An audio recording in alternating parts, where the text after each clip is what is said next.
Do you ever feel like a round peg trying to fit into a square hole as a business owner? Like all of the coaches, consultants, and entrepreneurs you meet are these high-energy extroverts who are using business strategies that are just not an energetic match for you.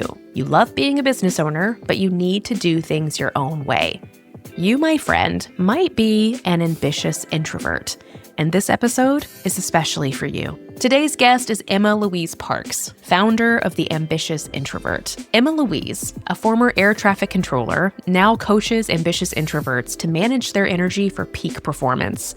With over 15 years of experience in high-pressure environments, Emma-Louise has helped 500-plus clients and has reached over 100,000 listeners through her podcast. Her approach transforms how introverts achieve success by embracing their natural strengths and aligning their energy with their goals.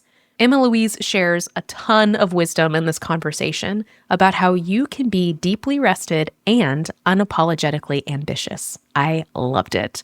Sit back, relax, and enjoy this conversation with Emma-Louise Parkes.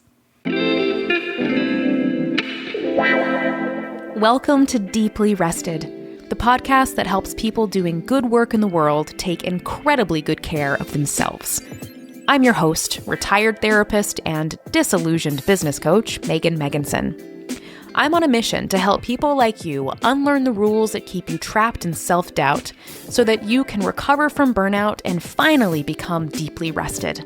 If you enjoyed today's show, be sure to subscribe to this podcast and join our weekly newsletter at deeplyrested.com/newsletter. Now, it's time for the show.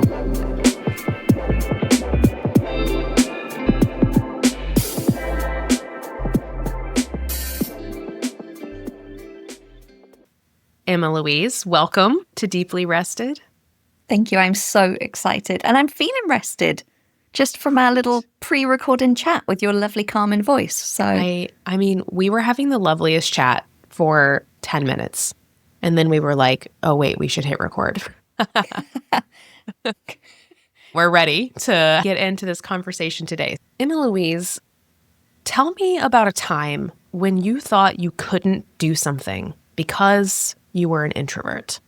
A group program for business that I found through a Google ad that was all about being a coach online. So I was like, great, that's what I need. I'm a coach and I want to take my business online. And the first call, I will preface this by saying that this was not a very well-run group, and it had everyone from people that had signed no clients to people that were making 50K months. It was very random. So I turn up on the first call. Everyone is talking about marketing. They're talking about funnels. They're talking about lead magnets. They're talking about posting 3 times a day on Instagram, which was the optimum. Then they're talking about doing live workshops. They're talking about all these things. And I just sat there and I just felt exhausted listening to them. And I was like, I don't know if I can do this.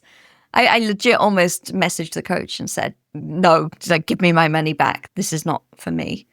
And it was because the amount of stimulus and the things they were talking about felt like they were just going to take so much energy from me. So that was I can't do this. How did you feel about yourself in that moment? So bear in mind, I was still employed full time at that point. I was an air traffic controller here in London, a job that I'd done for 17 years. And I sat there and I was like, how can I control airplanes in the busiest sky, most complex airspace in the world? But I'm freaking out about posting on Instagram. What is wrong with me was my first thought.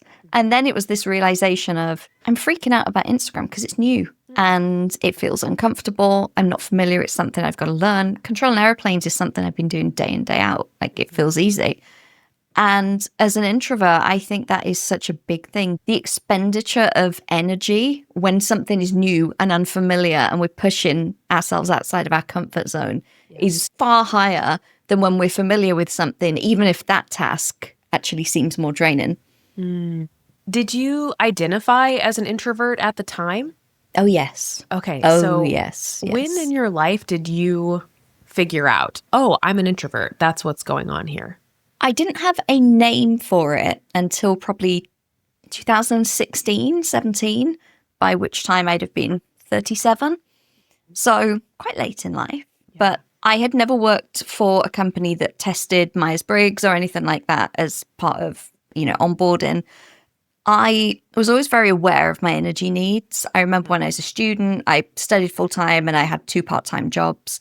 And on a Friday, I didn't start work until 5:30. And that day, I just sat on the sofa and vegetated and didn't want to see anyone, talk to anyone. And that was, looking back, I can see that was my recharge time. And then my first job out of college, I was a flight attendant and I would go to all these amazing locations. I'd never really traveled before. I remember being in Orlando and places like that with, these amazing crew, and we would go out and have this great night out. And then the next night people were like, let's go out again. And I would just be like, oh my God, I need to eat pizza in bed and watch HBO and do nothing. So I was always aware of this. When I spend energy, I need to recoup it maybe differently to other people. But it wasn't until, mid to late 30s that I had a word for it. And I went, oh, this all makes sense. Wow. Okay. That was a long chapter in your life when you had this self-awareness that I'm a little bit different than the people around me. And you had this beautiful awareness that I feel like it takes a lot of people a long time to understand, that I need to recharge, that there's an energetic exchange for me. And if I give energy, then I'm going to have to refuel myself. Like, you knew that, but you didn't have this label or this schema for understanding introversion and what it is, what it means, until you were 37. So what happened when you were 37? What was your introversion awakening? I listened to a podcast, which I believe was Tim Ferriss, but I couldn't promise, with Susan Cain. Oh, And they were talking about, obviously, introversion because that's her thing. She'd written the book Quiet. And Tim Ferriss was explaining that he's an introvert as well. And they were just talking about some of the traits and how it presents for them and how they feel about things. And I just couldn't stop listening. I was like, this makes so much sense. This is me. I have to get this book. There's no way that I'm not an introvert. And then I took the Myers-Briggs and it came up INFJ. And I read the description of INFJ and I cried because I was like, oh, I actually exist. And the strange thing with that was I have a really good male friend. And the second that I took that and I read it and it said INFJ, like 0.1% of the population or whatever it is. And I sent him the test and I said, just take this test and tell me what your 4 letters are. And about 15 minutes later, he came back and he said, INFJ, why? And I was like, I knew it. And I saw then I could start to see the characteristics in people. Yeah. So what changed inside of you as you started to put these puzzle pieces together, right? Because there's a nuance here, right? That you knew who you were energetically in your own body, in your own self. Like, you knew, this is who I am. This is how I operate in the world. But it sounds like something expanded, something was amplified for you when you started getting these labels and these constructs.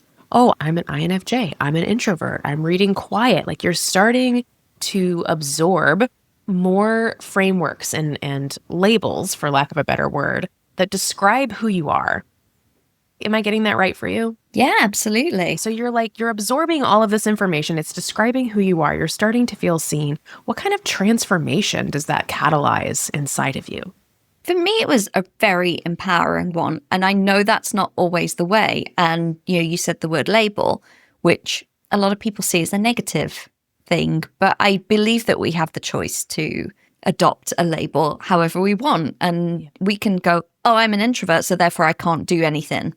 I'm an introvert, therefore I need to just sit on my own and not be with people and, use it as an excuse. But for me, it was like, I'm an introvert. That's an actual thing. This is great. It means that there are other people that are this actual thing too. It means there are resources out there. I can read about it. I can learn about it. I can start to understand more ways to really manage my energy. It is a point of connection, isn't it? Oh, very much. Right. It's like Very the books much. and the labels and the frameworks. It's a point of connection because we start to connect to other people and listen to conversations with other people who really relate to us in such a deep and intimate way. It combats some of that loneliness that we feel when we haven't quite found like our people, right? Yeah, or like sure. other people in the world who maybe operate on a similar energetic wavelength as we do. I never thought about it in that way before. That this was what we were talking about before we started recording, right? We were talking about numerology and astrology and human design and Myers-Briggs. And I was telling you that human design was that moment for me, right? That moment where I was like, oh, I've never felt so accurately described by a quiz, or like by a system. So for you, it was this interview with an introvert talking about introversion. It was writing that slide down into Myers-Briggs and then getting into the world of Myers-Briggs. And I have the image in my head of a clock, and like all of the gears kind of click into place and start rotating. And now it's like your world just got bigger because you are connected to more people and more resources who are describing your felt experience in the world. Exactly that. And I was already a coach by that point, just not in the online space.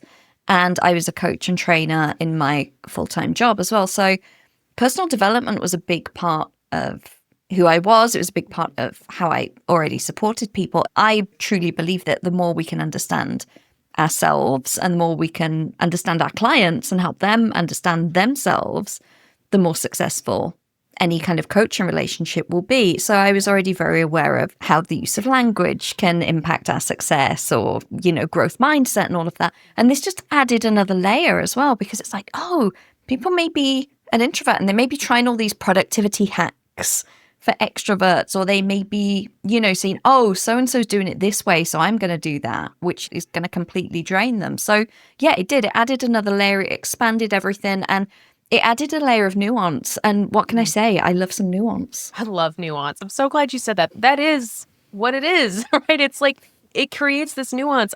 The entrepreneurial world, especially the online entrepreneurial world, can feel really homogenous. This coaching program you're using as an example. We go into these programs, masterminds, conferences, fill in the blank, and it's really easy to feel like everyone's the same except for you. I think as an introvert, our experience is often we look around in these groups and we're like, whoa, all of these people feel exactly the same, but I feel so different from them. And maybe I feel like I don't belong here, or I feel like these strategies aren't for me. And I can go into a really disempowering headspace. Maybe entrepreneurship isn't for me. Maybe I'm not cut out for this. Maybe it's not going to work out for me. But that is really just an invitation to find a more nuanced approach to understanding who you are so that you can then connect with other people who operate in a similar way as you. I think that nuance, that feels really important, right? So for you, it was connecting to introversion, connecting to Myers-Briggs. You now had a new map. And you could use this new map to find other people and other spaces and other resources that aligned with who you are emotionally, spiritually, energetically, in a way that this group program, for example, did not. How did you navigate that map? What did the journey look like for you from the group program in 2019 to discovering your Myers-Briggs and your introversion to finding spaces that felt more aligned and helpful? What was that journey like for you? I recognized that at that stage in my business when everything was very new and I had no marketing background, no sales background, no social media, all of it was very new. I realized that I needed to work one-on-one because obviously as introverts, having that depth of connection is huge. That was abundantly clear to me. And I worked with a coach for 3 months. I was like, I'm just going to invest in this because this is what I need. And that was phenomenal because I had the one-on-one support and we could tailor it. So she was very good at saying, oh, well, maybe this, and let's focus here. And one of the things I'm extremely grateful for now, and this was 2019, she said, let's focus on LinkedIn growth. Mm-hmm. So I've been growing LinkedIn for a long time. And obviously now it's kind of the place to be, which is good. But she tailored it in a way that didn't feel generic. And I realized then that one-on-one coaching was going to be very important for me. I love to coach one-on-one as well. It's my main offering in my business. So there was that aspect. And then also intentionality if I did join a group, being really intentional about the space. How many people are in the group? Looking at testimonials to see what people are in the group, before, because I could see in hindsight in the other program, there were a lot of very extroverted people. There was a lot of energy that didn't align well with mine. And I remember joining a brand program. And when I said in the induction, I work with introverts and highly sensitive entrepreneurs, as I used to say then, I think there were 10 people in there and 8 of them were like, that's me. So it felt just very different. Rather than, like you say, butting against people, it felt very much, oh, I've come home to my people. Yeah. I love that feeling so much. Like walking into a room and knowing, oof, we're vibrating on a similar plane. Yeah. Like our energies, like we're going to get each other. And I mean, that same like homogenous echo chamber experience can be replicated when, we're in groups only of sensitive introverted people.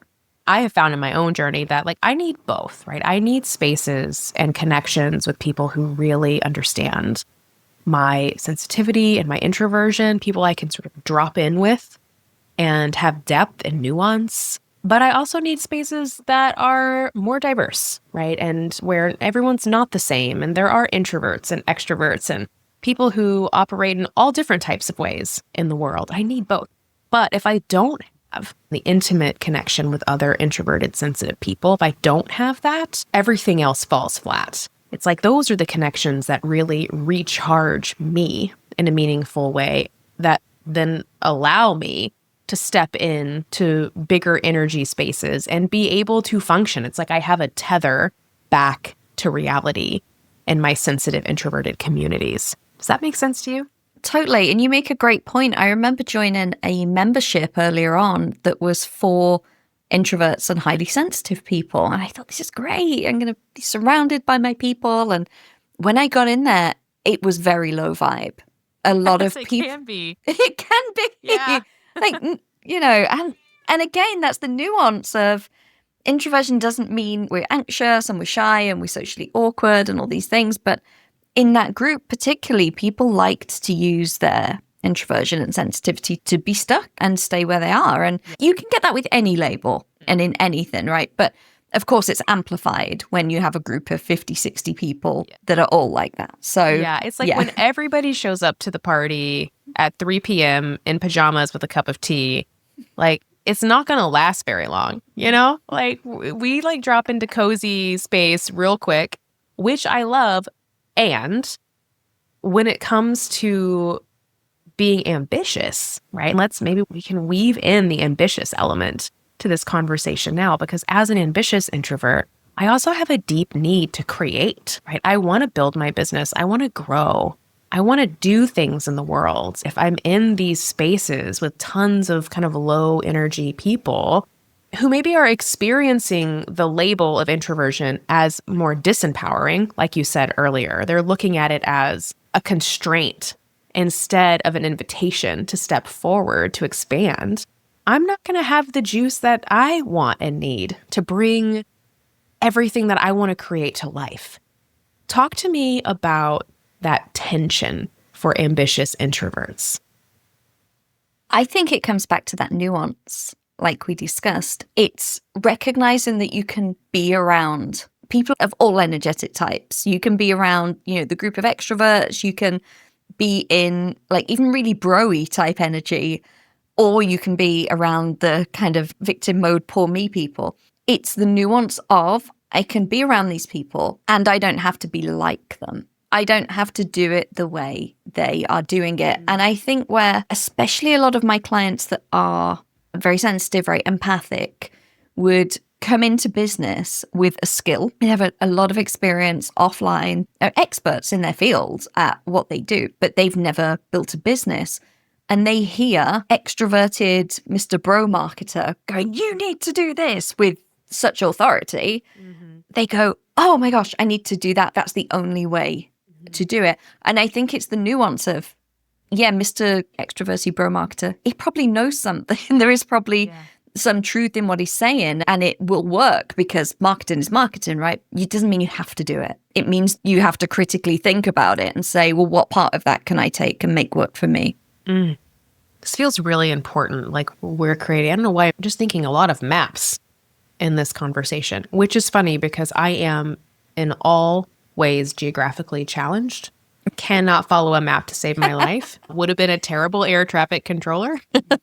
But I'm thinking of maps, right? And that we're kind of describing a map for ambitious introverts.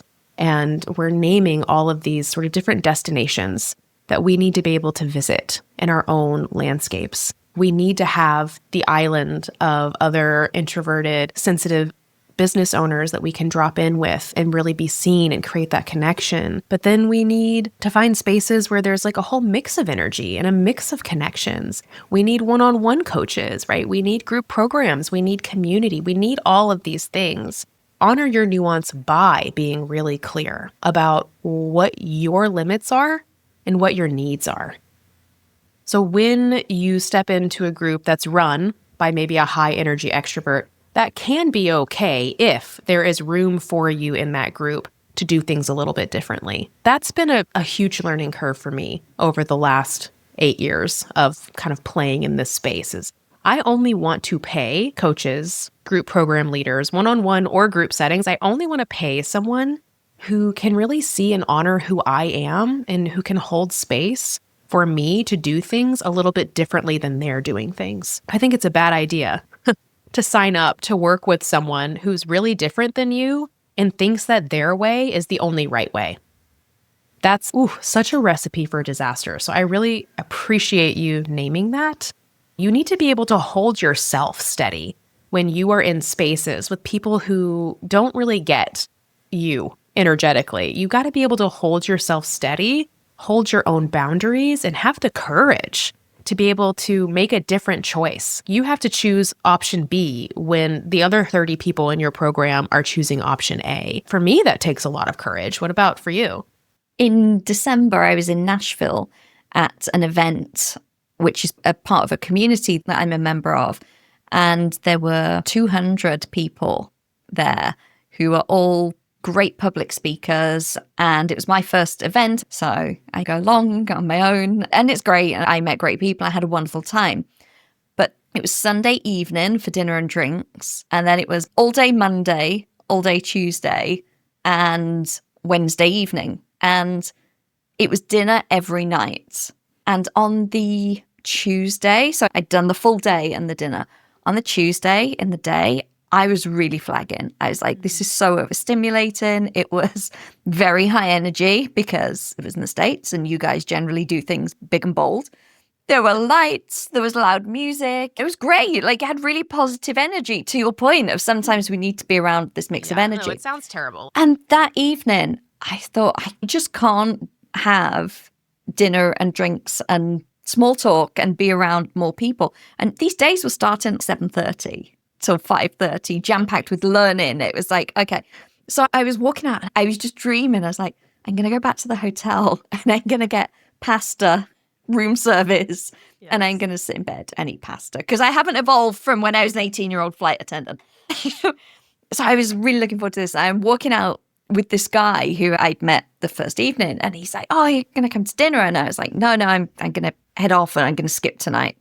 I'll see you tomorrow. And he was like, oh, you shouldn't do that. You know, you're going to miss out. You've paid for it. You should make the most of your time here. For a fraction of a second, almost had me. And I went, you know what? I appreciate that. I said, my whole brand is about owning your energy. So I'd be pretty much out of integrity if I just ignored mine. And he went, okay, that's fair. Whoa, what a bold moment. It was so bold. I love that you looped your business into it too. It was just like a really like 1-2 punch moment, right? No, I'm definitely not going to do that. And also, let me tell you about my business in the process. I mean, it's such a boss move. Thank you. But it was so funny because he took a pause and he went, yeah, that's fair. Uh-huh. Yes. Yeah, I get it. I think it can be really hard for extroverts to understand how you might be running out of energy, or even though you might like the people and you might be going to a great place, that you just might say, do you know what, it's more important for me to take myself off now and recharge. And I knew, you know, we had a full day of learning the next day again and another evening. I was like, I need to just pace myself here because otherwise I'm going to wake up and be like, I can't get out of bed. Yes. Oh, I feel that so deep. And I really do appreciate the courage that it takes in these moments to hold ourselves steady and to set really clear boundaries. This is such a great example of that, right? To be like the guy, I'm sure he meant well. I'm sure that in his mind, and actually, this can lead us to another thing I want to talk to you about, which is misunderstandings that we have societally about introversion. Because in his mind, he was probably like, oh, this woman's just like shy. She needs someone to bring her out of her shell. I'm going to be that person. I'm going to give her the encouragement that she needs to like come out to dinner. Like he misunderstood something fundamentally about who you are. And like you said, like that is so conditioned into us as introverts. We've been dealing with that bullshit our whole lives, of people like trying to be kind, but actually they just don't understand that we need something different than them. And that's fine. So you almost got hooked in to that old response pattern that we're all vulnerable to. You almost got hooked in. Then you shifted into a more powerful position that allowed you to say, thanks, but no thanks. And here's why. Like you educated him in the process, and that clarity you were able to communicate with really, it sounds like, helped him understand that there was nothing wrong with you. And that, in fact, you honoring that boundary was a really beautiful thing to be celebrated. And it was great because I got to see him the next day and chat. And he was like, did you have a good day? I was like, yeah, I feel like a new person. I got just what I needed. I had room service and a good sleep and I'm feeling good now. And that to me is the epitome of owning my energy. And there's another lady who's part of the community who's written a few books. She's a big public speaker. She's fairly well known. She's an introvert too. And she said that when she agreed to go to that 4-day event, because her friend was there as well, she said to her friend, okay, you can have me one evening. I can't do a dinner both evenings and a gala. Like you can choose, I can do one or the other, because she said she knows that she's not going to do it all. So bold. I love a powerful, ambitious, introverted, female identified person who can just walk into a room and say, this is who I am, this is what I'm doing. And it took me a long time to learn this lesson, but I think for a long time, I was really afraid that if I didn't show up to all of the things, I used to do a lot more group stuff like you're describing, like big trips and conferences, and I don't do as many anymore because I don't like them.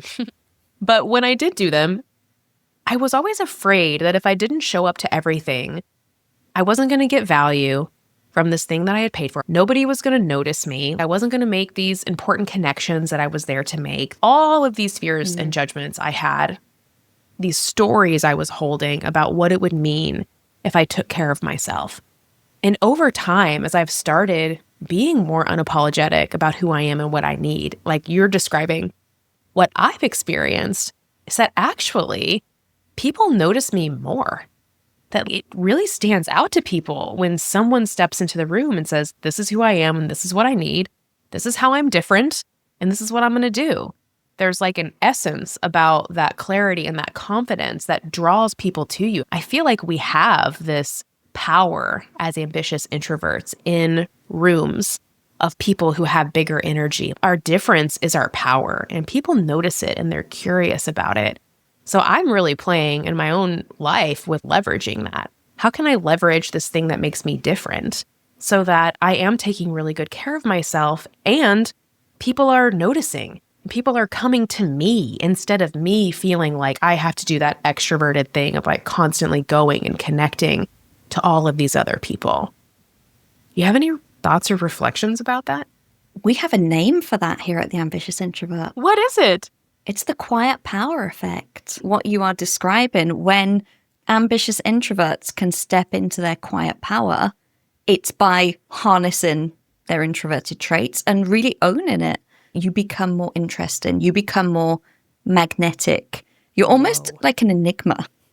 You are an enigma. People love an enigma. People love an enigma, and they love a magnetic type of confidence. I remember a client early in my business saying to me that the reason she signed up is we got on the sales call, and she said, I had a calm confidence. And that really stuck with me. And I was like, that's great, because that's exactly what I would want to portray, because I'm obviously not going to show up to a sales call being all like extroverted or frantic or trying to, convince people to work with me or anything. I'm just going to show up and be myself. But I think that gave her the confidence then. So exactly what you were describing, in a big room, you don't have to be the loudest or the boldest person, but you have to be authentic and you have to be in integrity with yourself. Yes. So I wish I had a little sound effect board and I could do like a mic drop, hit a button. I'm just like my whole body is vibrating right now. Yes, the quiet power effect. I love that. I'm also reminded, a callback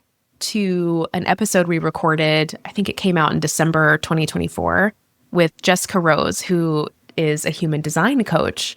And we were talking about how authenticity is magnetic. I'm feeling the parallel here between these two conversations, that when you are so in alignment with who you are in the world and you can step into the world with unapologetic authenticity, no matter if you're introverted or extroverted or whatever, whoever you are, when you are in authentic alignment with yourself, you are going to magnetize people towards you. And that's where I'm discovering real ease starts to weave its way into my life, is when I allow myself to be real and authentic and magnetic. Things start coming to me and I don't have to work so hard to chase everything that I want and need. And now I am forever going to call that the quiet power effect. That makes me so happy. You know, I was chatting with a client earlier today who is also a coach. And over the last few months, we've worked on her human design, but really her stepping into what she authentically wants to do. And that has meant really niching down quite a lot from what she was offering before, but her own, and that is what her zone of genius is. That is what lights her up. That is what she wants to do. But yet this client has really stepped into her authenticity and she's recognized there's a small subset of people that I love to support. That is what I love to do. And in making that energetic shift, she's had 2 former clients from years ago come back round and say, hey, I notice you're offering this now. That's exactly what I need. Yeah. And so that's people that were already in her orbit. And she's like, I think it's because I'm so aligned and being authentic about what I do. They wouldn't have come back at another time, but now I'm owning it. They're magnetized. It's so powerful. I hope everyone listening that you're really taking that to heart about yourself, right? That there is like a magic inside of you that is so uniquely yours. And all you have to do is just let it out. Like you just have to let yourself be who you are, whoever that is. And you have to own it and be able to hold steady in your unique qualities when you're in a space full with people who are different. And you will experience this magic of magnetism, right? That people are going to be so curious about you. They're going to learn from you. I think we haven't even talked about the modeling that we do as introverts when we can hold ourselves unapologetically with courage, that I guarantee you there are a couple other people in that room who are acting like extroverts because they think they have to. And they're going to see you out of the corner of their eye. And they're going to be like, they're never going to tell you. You're never going to know. But they're going to see you and they're going to be like, oh, I'm kind of jealous of that person. Right? I'm kind of envious. That person is going to bed instead of coming to dinner. At the next event, that person might actually feel a little bit braver to set that boundary for themselves. So that's something, that's an extra benefit, an extra bonus that I love about doing this work, is that we get to quietly positively influence and impact other people who are a few steps behind us on this introvert journey. That is just real magic to me. It's so true. I do think there's a responsibility for me growing a brand around ambitious introverts. I think there's a responsibility for any coach to walk their talk anyway. But for me in particular, if I'm saying to clients, do this or try this or do this for your energy, and I'm not doing it, that's hugely out of integrity. Yeah. Usually I'm doing those things with bells on steroids. I'm telling clients, be careful with notifications, make sure you've got a very good switch off time from business. Whereas I have 2 separate phones. There's no way anything's getting through to me outside of business hours because I've got an actual different phone, which a lot of people are like, what? That's so extreme. And I'm like, but it works. It works for me. And what kind of role model, leader, example, not just publicly, but energetically, would I be if I'm like doom scrolling at 10:30 at night in bed and saying to clients, don't do that. This is a really great assessment for folks listening, can you just think about the landscape of the work that you do right now? And are there any places in your work, in your business, where you feel like what you're teaching, guiding, helping people with is a little bit out of alignment for the way you are showing up in your own life? That was certainly part of my journey too, especially when I first stepped into the business coaching space, out of therapy into business coaching. And I was doing strategic business coaching, and I was using a model that was taught to me by a coach that I was working with, which it's fine. The model is fine. It works. But I didn't use it personally, or not all parts of it. But I was teaching it to other people because that's what I thought I was supposed to do. And when I really slowed down and looked at the things I was teaching and the ways I was supporting people that I wasn't actually living and doing myself, that discomfort, there's a rub there, right? There's a little bit of like, oh, am I a hypocrite? Like this feels out of integrity. I think that's a beautiful compass moment. It's holding this compass that's saying, hey, you're going the wrong direction. Where is north for you? How do you want to show up? How are you living your life? Teach that. Hold that space for people. So just like taking a little pause here for people listening. Can you do that examination in your own business, in your own life? Where are you maybe a little bit out of integrity? And instead of beating yourself up about it, because that's not what we're suggesting, instead of beating yourself up about it, can you get really curious about what might actually be in integrity for you? And how would your life and business look different if you showed up in that alignment? What would be different? What would change? According to Emma-Louise, you might experience the quiet power effect. As you make those changes, you might find that things get a little bit easier and you become more magnetic. You are calling in more of the people who are the right fit for the work that you're doing. That's what I'm taking from this conversation so far. But Emma-Louise, let me check in. Does that resonate for you? Would you add, edit, or change anything about what I just said? No, and I think it's like you say, it's not about beating ourselves up. If we do get off track or we try something and it wasn't right for us, I've tried a billion things in business that some have been great and some haven't, but it's having that self-awareness to be able to course correct quickly rather than when we've built a whole business model around it. We often have that niggle, that feeling of something's not quite right. And I always say to clients, go back to your core values, because that's something that we do when we work together, and run everything you're doing through that. That usually highlights where there's some cognitive dissonance, where you're saying one thing and doing the other. And you're like, why does this feel so hard? I totally agree. It's such great advice.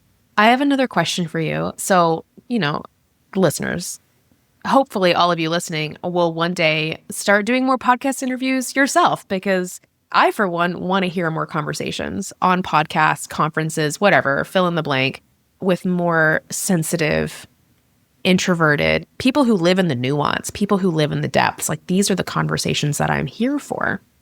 So when you are doing lots of podcast interviews, you often come up with this one sheet. That's an easy way to say to other podcast hosts, hey, here's the topics that I talk about, and here's a whole list of questions you can ask me. And that's an easy way to just let people know, this is who I am, this is what I can talk about.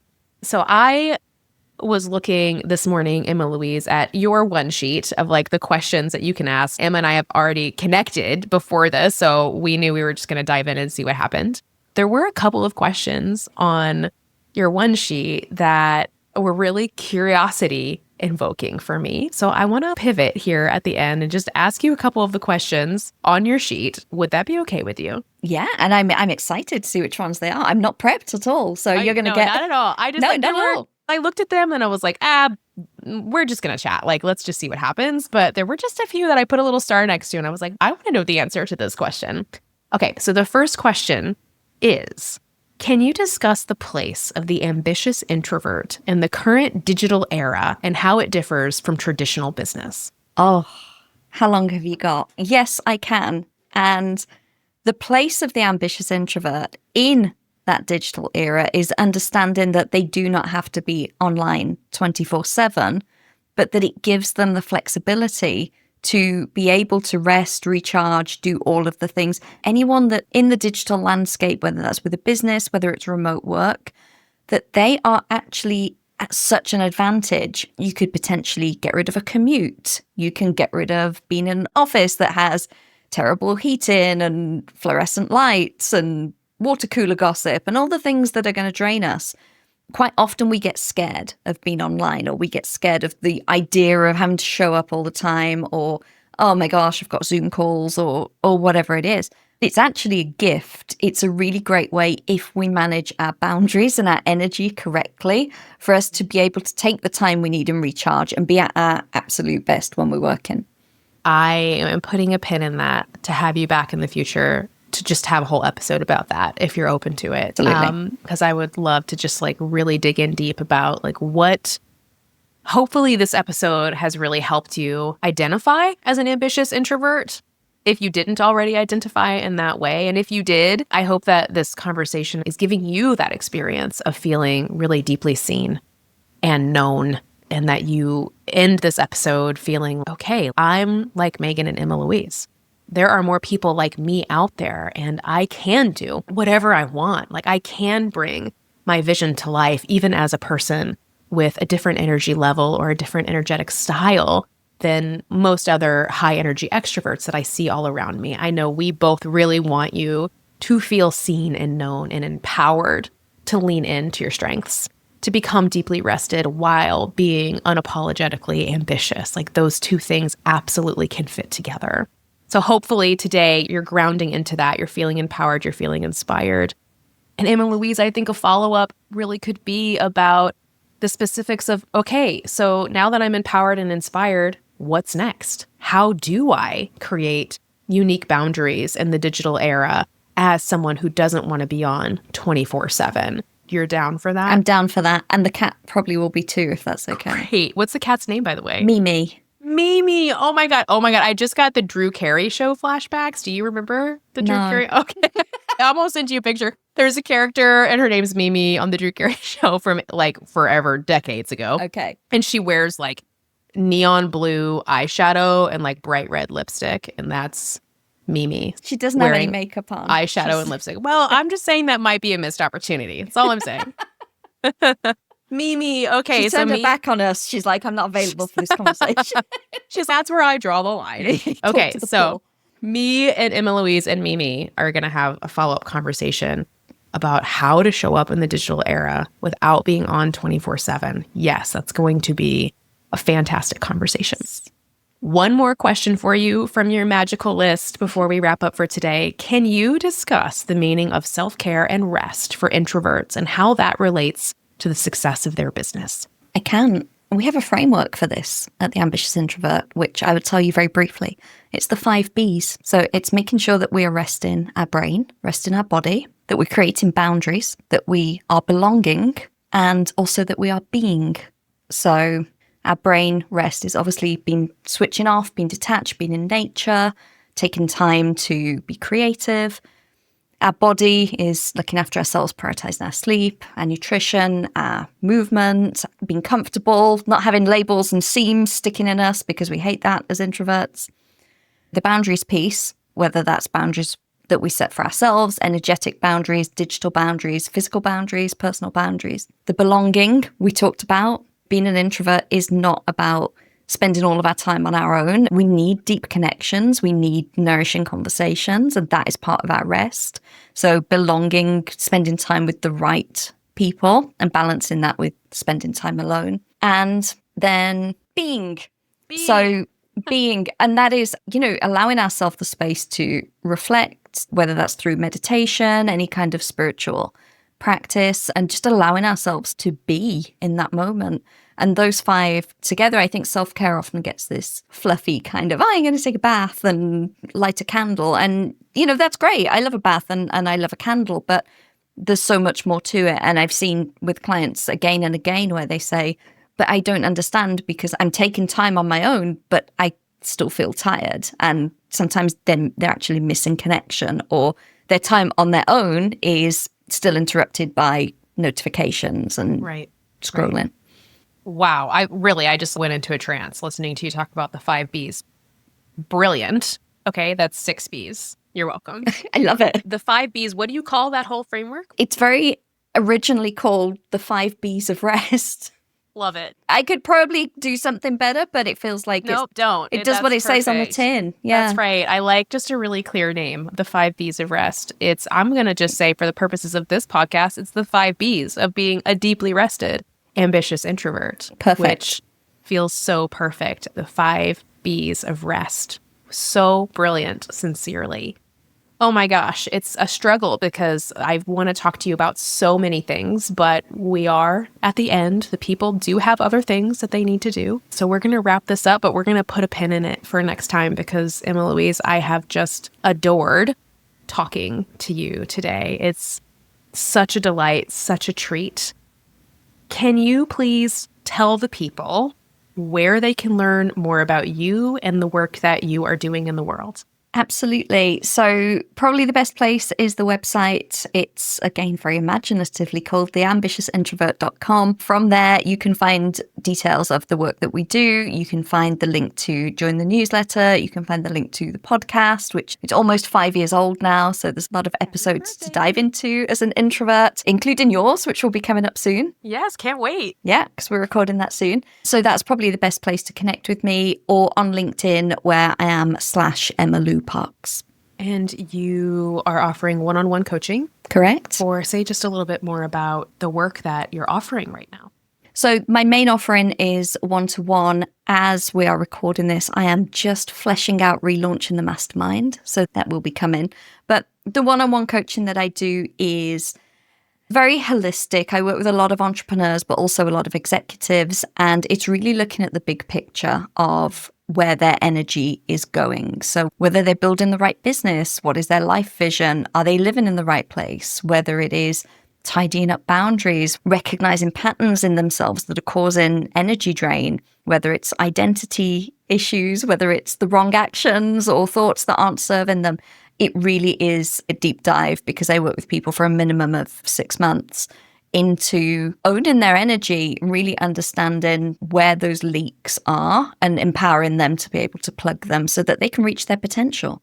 Wow. Emma-Louise, that offering is such a gift. You are such a gift. I hope everyone listening visits theambitiousintrovert.com, and we'll put all of Emma-Louise's links in the show notes, of course. Let's wrap up there for now. To be continued. To be continued. Me and Mimi can't wait. Can't wait to see you again. I'm thrilled. Emma-Louise, thank you so much. I'll talk to you soon. Thank you. Take care.